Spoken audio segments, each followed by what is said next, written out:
안녕하십니까. 아빠와의 아들의 아빠입니다. 아들은 저기서 놀고 있고요. 오늘은 어항 세팅에 관해서 설명을 좀 드리도록 하겠습니다. 저희 집의 어항은 무한수 어항입니다. 무한수 어항은 물을 갈지 않는 어항을 말하는 거고요. 구독자 한 분께서 세팅에 관해서 궁금해 하셔가지고 제가 영상을 올려드리기로 약속을 해서 영상을 올려드리도록 하겠습니다. 그리고 밥을 안 줬기 때문에 밥을 좀 줄게요. 이 부착형 먹이로 그로비타인데요, 그로비타. 이걸 주면 물고기들이 좀 와서 촬영하기가 용이합니다. 하지만 수질을 악화시키는 부분이 있어서 좋은 먹이는 아닌 것 같아요. 그래서 먹이는 종류를 다 아시겠지만 부착형 먹이가 있고 부상형 먹이가 있습니다. 구피는 입이 작기 때문에, 그리고 물고기가 입이 하늘을 향하고 있기 때문에 물 위를 띄워줄 수 있는 부상형 먹이를 주는 것이 훨씬 좋아요. 근데 촬영을 할 때는 이렇게 부착형 먹이를 쓰는 것도 나쁘지 않습니다. 왼쪽에 있는 이 어항은 원스팜이라는 네이버 카페를 통해서 구입한 무한수 어항이고요. 이 어항은 제가 세팅한 어항입니다. 이 작은 어항을 하나 관리를 하고 나니까 자신감이 붙어서 제가 제 마음대로 세팅을 한 어항이죠. 지금 이 어항은 누군가 지금 청소를 해놔가지고 똥들이 흩날려서 물이 더러워 보이는데, 사실은 왼쪽 어항처럼 맑고 투명한 걸 유지하고 있었어요. 방금 전까지요. 네. 근데 지금 청소를 조금 해서 좀 뿌연 것 뿐입니다. 원래는 엄청 깨끗해요. 엄청 깨끗하고 구피들이 모이기 시작하고 있습니다. 그래서 간단하게 설명을 좀 드려볼게요. 무한수어항에 자신이 없어서 저도 유튜브를 엄청나게 찾아보고 영상을 찾아보고 해서 결국 원스팜에서 왼쪽에 어항을 구매를 했습니다. 도윤이랑 같이, 아들과 같이 이걸 만들었고요. 일단은 여기서 네이버 스토어팜을 통해서 구매를 하게 되면 모든 재료가 다 옵니다. 바닥재부터 해서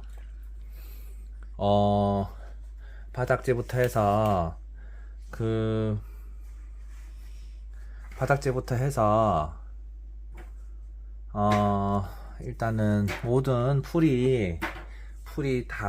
같은 것들도 다 옵니다. 번개장터. 일단은 여기 보시면 당연히 구피는 안 오죠. 네, 구피는 안 오고, 제가 이거를 15 하이큐브를 했던 것 같아요. 금액적인 부분은 대충 한 8, 9만원에서 세팅을 했던 것 같고, 바닥재가 일단 옵니다. 바닥재가 오고, 이제 원스팜에서는 상호를 써도 되겠죠. 네, 하여튼 거기서 구매를 했으니까요. 밑에 어떤 부양토 같은 거를 가져다 주더라고요. 그래서 자기들이 선전을 하기로는, 이제 홍보라고 해야겠죠. 홍보를 하기로는 그 밑에 어떤 그런 미생물이 들어가는 흙 있다고 했고, 그리고 제가 봤을 때는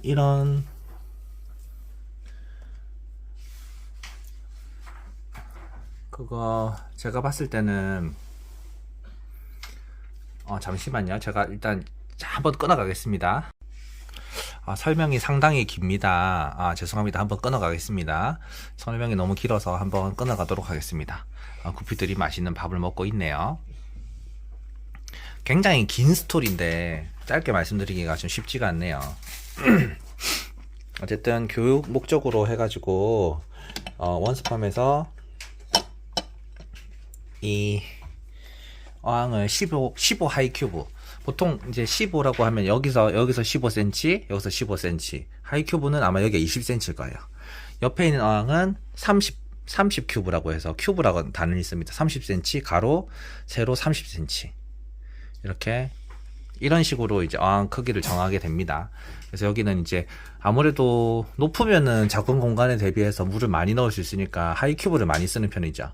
그리고 유리 자체는 올 디아망이라고 해서 일반 유리가 아닌 투명도가 높은 올 디아망 유리를 쓴 제품을 사용을 하더라고요, 원스팜에서는요. 그리고 유리는 중고로 사시면 안 됩니다. 여기 보시면 실리콘이 씌워져 있기 때문에 이게 부식이 되면 유리가 깨질 수 있어요. 이게 생각보다 물의 양이 많기 때문에 만약에 유리가 깨져버리면 여기가 바닥이 난리가 나는 거죠. 난리가 납니다. 엄청나게 많은 물이 유리가 터진다고 생각하면 끔찍합니다. 유튜버 분들 보면 유리 터진 분들 진짜 많아요. 그래서 중고 어항은 갖다 버리시고 팔지도 마시고 무조건 새 어항으로 하시고 어항을 쓰시다가 느낌이 좀 안 좋다 싶으면 새 걸로 바꾸시는 걸 추천을 드립니다. 오래 쓰시는 게 아닌 것 같아요. 유리는 소모품이다. 그래서 올디아망으로 해가지고 제작이 되었고 그리고 부양토 같은 것들이 있더라고요. 어쨌든 부양토, 이게 식물이 자라는 거기 때문에 바닥에는 흙을 깐다라고 보면 되죠. 그래서 흙이 있고 그 위에 흑사, 구피는 이제 물고기를 키울 때 굉장히 복잡합니다. pH라고 해서 물의 어떤 산성이냐 염기성이냐 그 pH 농도가 있는데 그게 흑사가 제일 적당하다고 하더라고요. 그래서 새우 종류도 되게 많은데 이런 어떤 체리 새우, 블러디베리 새우 이런 새우들은 뭐 이런 데 키워도 상관이 없는데 그 뭐라고 합니까? 이걸 비시림프 새우라고 하죠. 시림프 새우 같은 것들은 이 흑사에서 키우면은 다 죽는다고 하더라고요. 그래서 용어가 굉장히 복잡합니다. 공부를 많이 하셔야 되고 알아볼 게 많아요. 근데 하지만 한번 세팅해 놓으면 편합니다. 어쨌든 저는 처음에 체리 새우를 키울 생각이 전혀 없었고 구피만 이제 키우려고 생각을 했었죠. 그래서 아들의 교육을 위해서. 그리고 어쨌든 흑사를 깔고 그다음에 어떤 이런 흑사죠. 흑사. 흙을 깔고 자갈을 깔고 그 다음에 이런 화산석을 깔고 그 다음에 어떤 이런 식물을 심어주면 끝입니다. 식물도 다 갖고 왔어요. 이렇게 지금 식물이 풍성하지만 수초라고 하죠. 수초가 풍성하지만 원스팜에서는 한 4초, 3초, 촉이란 단어를 사용합니다. 그 정도밖에 진짜 비실비실한 녀석들을 3-4개 정도만 줬었는데 이게 이렇게 풍성하게 자랐습니다. 그래서 아마 이 친구가 아마 나자스말일 거고요. 이 긴 게 뭔지 이름 모르겠습니다. 네. 하여튼 나자스말은 이게 지금 이렇게 크게 된 거는 정말 반년이 넘어서 그렇지 1년 동안 자라질 않았어요. 한 촉에서 자라질 않았습니다. 지금 정말 많죠. 진짜 무료 나눔을 해도 될 정도로 굉장히 많습니다. 그래서 여기서 이제 어쨌든 요거를 배워가지고 가격을 딱 때려보니까 이렇게 큰 큐브에다가 내가 마음대로 세팅을 해도 이거보다 싼 거예요. 그래서 뭐 업자들은 어쩔 수 없으니까요. 그래서 저는 이걸 만든 거죠. 이거 제가 만든 겁니다. 제가 직접. 그래서 도현이가 수평계를 갖다 놨는데 수평이 맞습니까? 네. 어항의 수평도 굉장히 중요합니다. 영상이 그냥 굉장히 정신없고 복잡합니다. 네. 여긴 지금 굉장히 불투명한데 원래는 굉장히 깨끗합니다. 이거 지금 청소한다고 바닥을 다 뒤벼놔가지고 보세요. 똥이 하나도 없잖아요. 지금. 수평 안 맞으면 어항 깨지는 것도 얘기해줘. 맞습니다. 수평이 안 맞으면 어항이 깨질 수가 있어요. 그래서 수평계를 항상 이렇게 보고 수평이 맞는지 안 맞는지도 여러분들께서 잘 확인해 보셔야 됩니다. 수평이 맞는지 거의 건축업자 수준이죠. 네, 좋습니다. 굉장히 공부를 많이 하고 전문적인 어떤 느낌이 들지 않습니까? 바로 이겁니다. 네. 아주 열심히 하겠습니다. 좀 구독도 많이 해주시고 좋아요도 많이 눌러주시고 네. 저희를 많이 사랑해 주십시오. 그리고 어쨌든 그러면 너 왜 그러니? 그래서 어쨌든 똑같이 갖고 와서 밑에 흙을 까는데 흙은 다이소에 가시면 말 그대로 화분흙, 이런 화분흙 있죠. 화분흙을 체에다가 곱게 갈아가지고 체에다가 이런 뭐죠 우리가 이런 채 있죠. 이런 채에다가 곱게 채를 치는 거예요. 채를 치면 이제 안 좋은 입자가 굵은 흙은 이제 다 걸러내고요. 부드러운 흙은 밑에 깝니다. 깔고 저는 이제 30큐브니까 옆에를 보고 조금 많이 깐 거죠. 많이 깔고 위에다가 흑사를 씻은 다음에 흑사를 깝니다. 그러니까 똑같이 화산석을 주문해가지고 화산석을 깔고요. 옆에 있는 것들 이렇게 옮긴 겁니다. 옮겨서 똑같이 만들었어요. 그리고 제가 키우고 싶었던 이런 수초가 있죠. 이런 수초. 네. 이런 수초는 일명 이제 붕어 마름이라고 해서 이게 토종 수초인데 수초도 이제 관심이 조금 생겨가지고 이런 것도 제가 그냥 심은 겁니다. 네. 원래는 굉장히 좀 예뻤는데 지금 엉망진창이 되는데요. 네. 어쨌든 그렇게 해서 심었어요. 한 개 한 개 수초도 공부하는 재미도 있고요. 그러다 보니까 지금 이 구피들이 폭번을 해가지고 지금 이게 지금 난리가 난 거예요. 저는 물을 갈아주지 않습니다. 그리고 물을 갈아주려고 또 생각을 해서 중간에 포기하려고도 많이 해서 이렇게 일본 제품이긴 한데 물을 빼는 어떤 기구라든지 이런 것들도 샀었어요. 그래서 중간에 흑점병도 오고 물고기들이 폐사하는 경우도 있고 해서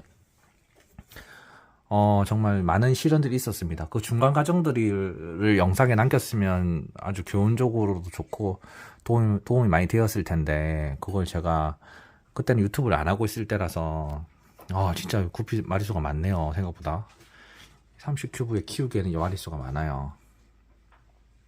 그리고 이제 바닥에 떨어지는 어떤 이끼라든지 뭐 똥이라든지 이런 것들을 좀 제거하려고 체리새우를 한 뭐 4~5마리를 넣었는데 지금 폭번을 해가지고 온 어항에 지금 체리새우입니다. 네. 어쨌든 뭐 세팅에 관한 거는 이제 이렇게 설명을 드리면 될 것 같아요.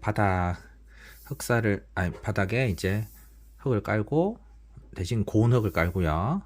위에다가 흑사를 깔고 씻어야 됩니다. 물을 씻어야 되고 그다음에 또 깨끗이 씻은 화산석을 깔고 이렇게 세팅을 하는 거죠. 그러면은 아무래도 이 화산석 자체가 어떤 그런 거름막 역할을 해주는 것 같고 조명이 째지면서 산소가 발생해서 이런 식으로 하여튼 돌아가는 것 같습니다. 뭐 질소 사이클이 있다는데 뭐 그런 것까지는 정확하게 모르겠습니다. 네. 그래서 하여튼 어떻게 하다 보니까 여러분들께서 이 구피 키우는 영상을 많이 봐주셔가지고 조회수가 높고 해서 저도 생각이 전혀 없었는데 이 어항에 관심이 많으신 것 같아가지고 네. 하여튼 제가 이렇게 영상을 올리게 되었습니다.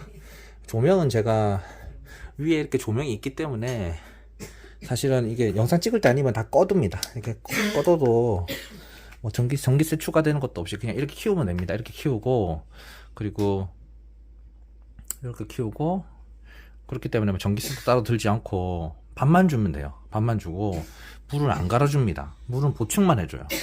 물이 좀 어느 정도 떨어졌다 싶으면은 그냥 물 좀 채워주고 그거 끝입니다. 그리고 뭐 이런 식으로 좀 수초가 많이 자랐다 그러면 제거해주고요. 이렇게 관리를 하고 있습니다. 정말. 그리고 제가 이제 보다 보니까 물멍이 참 좋더라고요. 그래서 힘들고 지칠 때, 육아가 너무 힘들고 지칠 때 이렇게 물고기 보면서 힘을 내고 있습니다. 이 온도계는 왜 부착이 안 되는지 모르겠어요. 이게 원습하면서 받은 건데 어떻게 부착하는 건지 모르겠습니다. 온도계가 싸구리를 보내줘가지고 붙지가 않아요. 그래서 뭐 하여튼 뭐 장식용입니다. 장식용. 네. 어쨌든 오늘 어항에 관한 설명은 여기까지 설명드리고 스트레스 푸시는 데는 또 이런 어항이 제일 좋은 것 같고 그리고 어떤 이런 취미생활이 또 짐이 되면 안 되잖아요. 그래서 최소한의 시간으로 즐겁게 보낼 수 있는 어떤 그런 목적으로 꼭 어항을 제가 추천을 드리겠습니다. 이 어항을 통해서 저는 조금 마음의 안정도 많이 느낄 수 있었고 좋은 취미생활이 되는 것 같아요.